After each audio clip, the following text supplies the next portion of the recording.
Hi, everybody. And thank you for having me here today. Brent, what a nice warm introduction. Thank you. Let me just jump into my story. My wife and my kids, we moved here last August.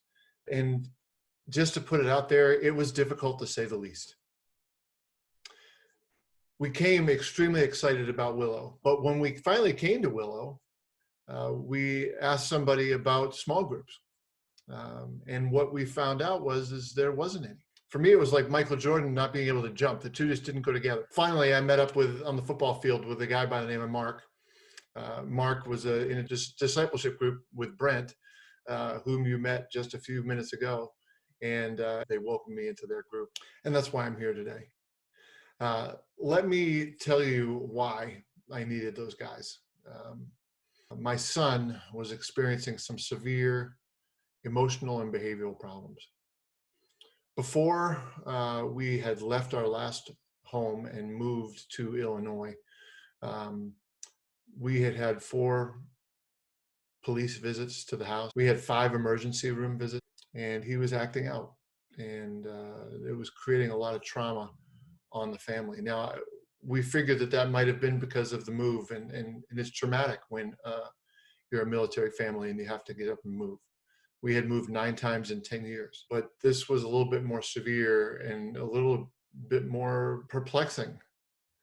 We didn't really know what was going on with my son. He was fighting with his siblings, and he was just taking things too far. And a lot of that, some of it is normal for a teenager, but these things weren't changing, and he wasn't learning from his experiences, and the rage that he was demonstrating was just extreme. And I was saying to myself, Lord, what are you doing?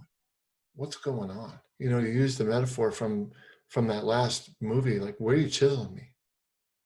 Because I know you're chiseling me, but I have no idea why. All I know is that it hurts. And when we first arrived in Illini country, we had just really one major goal, and that was to get my son the help that he needed. One day, my wife finally found somebody that said that they would listen and help us to follow through on a lot of the medical recommendations that we received in Massachusetts. We were excited.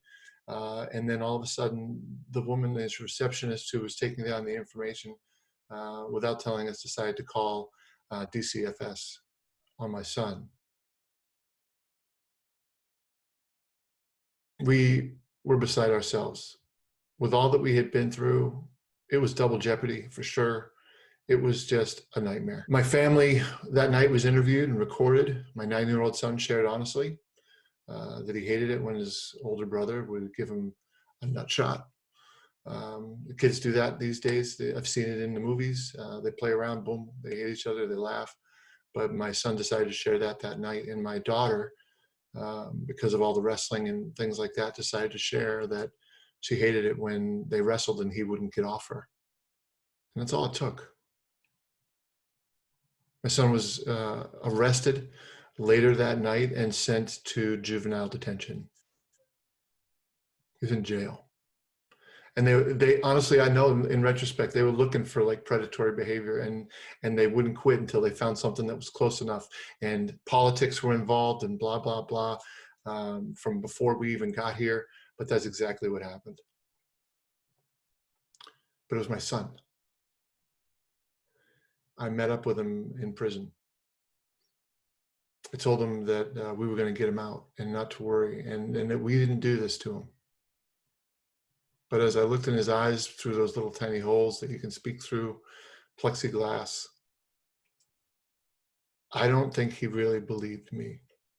I didn't know if I could believe me. I mean, after all, the reason why we were in this circumstance was because we were trying to get help for my son. 7 days later, he was released on probation and made to wear an ankle monitor like a common sex offender, just in time for his second day of school as an 8th grader in his new home. Welcome to Illinois. Everyone, including the local police, said that they'd never seen anything like this. Under the table, they recommended even a lawyer for us. That, of course, caused us to empty out our savings account. We could barely remember the zip code we were living in. We were only a week and a half in Illinois. It took 2 months giving his classmates, his teachers, everybody the opportunity to make sure that this kid had been judged. I mean, to be honest, he hadn't done anything wrong. He was being judged by everybody. Children's parents weren't allowing him into his home. And so talk about rumor control.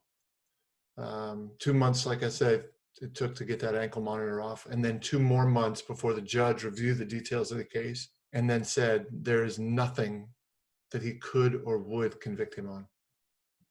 Now you hear that news and we are like, yes, we are just ecstatic.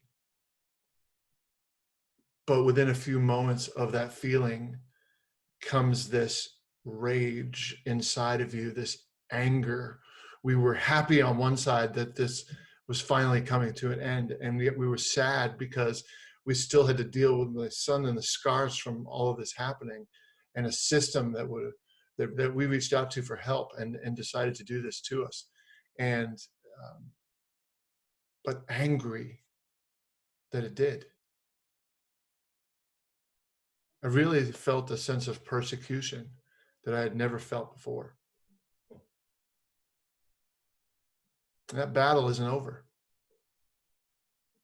The court case ended, but we continue. We are still in search of help for my son to get him what he needs, and also to restore relationship, because that's the difficulty we faced after that incident. Was there was a rift, and we do not know how to repair it. I will be honest with you though, it took this meeting, the opportunity to speak before you, to reflect on all that had happened to us, to realize that I needed to pray more. It wasn't like I wasn't praying before, but with bigger problems, you need a special relationship with God. It was like I had defense without an offense. I was doing the defensive thing in the ways of the world, but I had no offense spiritually in the ways of God. What did I think? Did I think that I had the power to be able to heal the wounds? Did I think that I had the ability to make all this right again? You know, I've thought about this, and I think we make too much of God's sovereignty sometimes. We take it too heavily while we take our human responsibility too lightly. What I needed to do is I needed to pray. I needed to fire back. I needed to send some mortar rounds, and I needed to hear the rapport over the hills with the 3-round bursts. And I need a team to do it with. And I'm talking not just any team. I don't partner with just anybody. They're men of character. Not to say we don't have flaws. Every one of us does. Might be one of the things that bonds us the most. But we love each other. That's the kind of men I need to be around.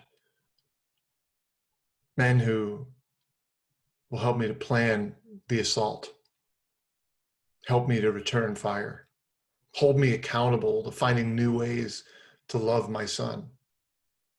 I want to say, son, I've been there, but I haven't. Not in the ways he has.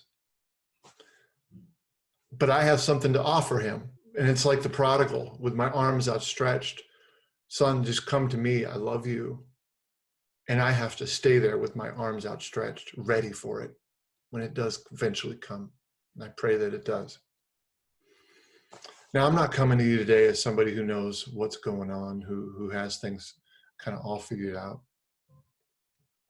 I'm coming to you as somebody who's hurting, somebody who's a bit depleted, and in full knowledge that God is chiseling away at me, but I have no idea where and why. Perhaps maybe that's what this is all about, can help figure that out together. God bless you guys.